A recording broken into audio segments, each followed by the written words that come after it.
Time, presta atenção porque isso que eu vou contar agora pode ser o motivo pelo qual a Ferrari chega em Monza brigando pelo título mundial. E não é exagero. Tem uma peça pequena, quase invisível, escondida dentro do motor, que está prestes a mudar tudo.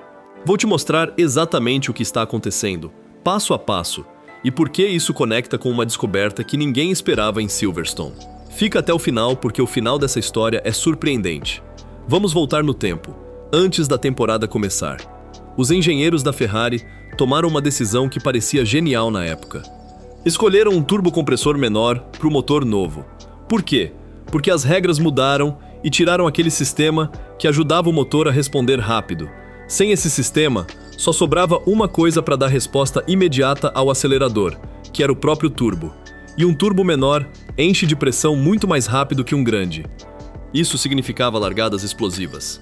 Significava relargadas depois do carro de segurança sendo mais fortes que os rivais. Parecia perfeito. E olha, essa não foi uma aposta pequena.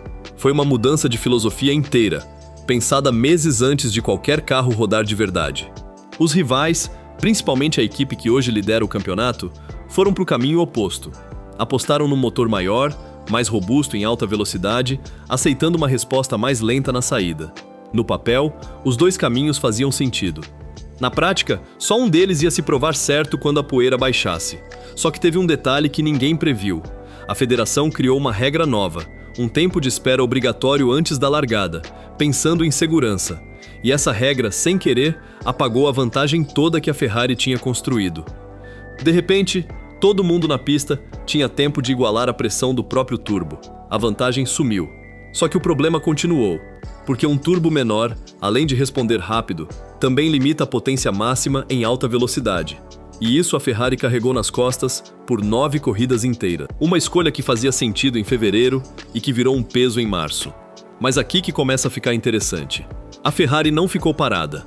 Ela recebeu o direito de fazer 2 atualizações grandes no motor durante o ano.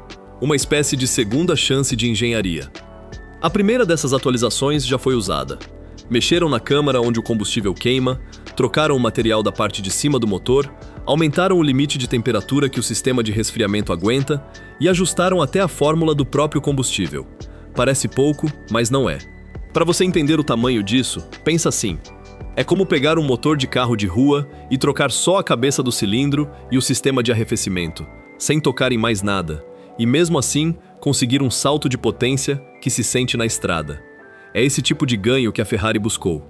Pequeno na aparência, gigante no resultado, porque cada componente térmico do motor trabalha no limite, e qualquer folga a mais vira desempenho puro. E teve prova real disso, ao vivo, na pista. Na Áustria, fazia um calor absurdo, e o motor teve que se proteger sozinho, perdendo desempenho para não estourar. Só que logo depois, em Silverstone, com o clima mais frio, o mesmo motor entregou um salto de potência gigante, e o resultado apareceu no marcador de velocidade máxima. Ferrari em primeiro e segundo lugar, num circuito onde, em teoria, o motor mais fraco deveria sofrer ainda mais. Isso não é coincidência. Isso é a prova de que a primeira atualização funcionou. Só que tem um detalhe que quase ninguém fala. Mesmo com esse ganho todo, ainda existe um limite físico que a câmara de combustão sozinha não resolve. O turbo só consegue empurrar uma certa quantidade de ar. Não importa o quanto você otimize o resto do motor. É tipo ter um motor de casa cada vez mais eficiente, mas com um cano de entrada de água que continua do mesmo tamanho. Em algum momento, esse cano vira o obstáculo. E é exatamente aí que entra a segunda atualização, aquela que ainda está por vir. Ela mira direto nesse gargalo. A ideia é mexer no número de pás dentro do turbo, no ângulo de cada uma delas, e nos materiais usados. Não é aumentar o tamanho da peça, pelo menos não nessa primeira leitura. É refinar a geometria para tirar mais eficiência do mesmo espaço físico. Pás novas convertem melhor a energia do escape em ar comprimido.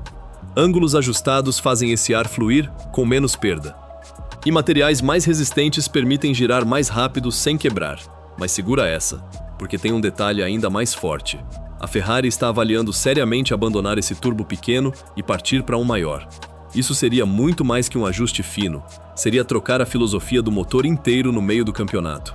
E o motivo é claro.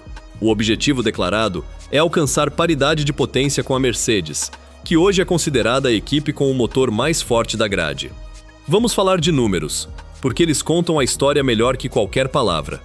O déficit total estimado da Ferrari em relação à Mercedes fica entre 40 e 45 cavalos de potência.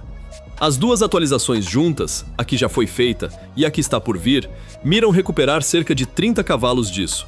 Isso deixa uma diferença residual de 10 a 15 cavalos. Não é uma paridade perfeita no papel, mas na pista, isso pode ser mais que suficiente. E o motivo você vai entender agora. Porque enquanto todo mundo olhava só para o motor, a Ferrari escondia outra arma, e ela apareceu justamente em Silverstone. Antes da corrida, a expectativa era ruim. Retas longas, pouca recarga elétrica, tudo parecia favorecer os rivais. Só que o fim de semana contou uma história completamente diferente. Já nos primeiros treinos, ficou claro que os engenheiros estavam usando a energia elétrica do carro de um jeito muito inteligente, guardando força para soltar tudo entre o meio e o fim da volta, confiando no restante do carro para não perder tempo no começo. Só que por trás dessa estratégia tinha um trabalho de bastidor ainda maior, que era reduzir a resistência do ar. O carro desse ano nasceu pensado para gerar muita força de pressão contra o chão, o que ajuda nas curvas, mas atrapalha nas retas. E nas primeiras corridas isso pesou contra a Ferrari. Só que a qualidade do chassi permitiu aos engenheiros abrir mão de parte dessa força nas curvas, em troca de ganhar velocidade nas partes retas da pista. Para isso, voltaram a usar peças do fundo do carro que tinham sido substituídas no começo do ano, deixaram a carroceria mais fina e alongada, e a peça que mais impressionou foi a asa traseira, apelidada de Macarena, que continuou extremamente eficiente mesmo fechada. E exatamente nos trechos onde não era possível usar o sistema de redução de arrasto, a Ferrari registrou as velocidades máximas mais altas de toda a pista. Isso é gigante, porque hoje, só a Ferrari e a Mercedes têm esse tipo de versatilidade no carro inteiro. E o mais curioso é como os outros times reagiram.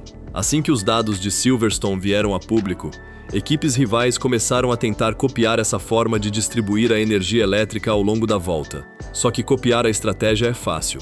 Copiar o carro por trás da estratégia é outra história. Porque sem um chassi capaz de sustentar essa perda controlada de aderência nas curvas, tentar imitar a Ferrari pode sair pela culatra, deixando o carro instável justamente onde mais precisa de confiança para pilotar rápido. Agora junta tudo isso na sua cabeça. Um motor que vai reduzir o déficit de 45 cavalos para só 10 ou 15. E um chassi que já prova, com dados reais, que consegue compensar parte disso só com eficiência aerodinâmica. Um carro mais rápido nas curvas, e agora quase igual nas retas, deixa de ser um carro que depende de sorte, de erro do rival, de problema mecânico alheio. Vira um carro que compete de igual para igual. E isso tem peso direto no campeonato. Hoje a distância entre os pilotos da frente ainda existe, mas ela encolheu bastante, em boa parte por circunstâncias fora da pista. Com essa atualização de motor chegando, a conversa muda de figura. A Ferrari deixa de precisar que o rival erre e passa a poder simplesmente vencer. Recapitulando rápido para fechar tudo isso na sua cabeça. O motor pequeno fez sentido no início, mas perdeu a vantagem quando a regra de largada mudou. A primeira atualização já trouxe ganho real, confirmado em pista. A segunda atualização mira o verdadeiro gargalo, que é o limite de ar do turbo, e pode até significar um turbo maior. O déficit de motor deve cair para algo entre 10 e 15 cavalos. E o chassi, com o novo pacote aerodinâmico revelado em Silverstone, já mostrou que consegue segurar essa diferença sozinho. O próximo grande capítulo disso tudo acontece em Monza, um dos circuitos mais rápidos do calendário, exatamente onde motor forte faz toda a diferença. Se essa atualização chegar como prometido, pode ser o momento em que a temporada da Ferrari muda de rumo de vez. E agora eu quero saber a sua opinião.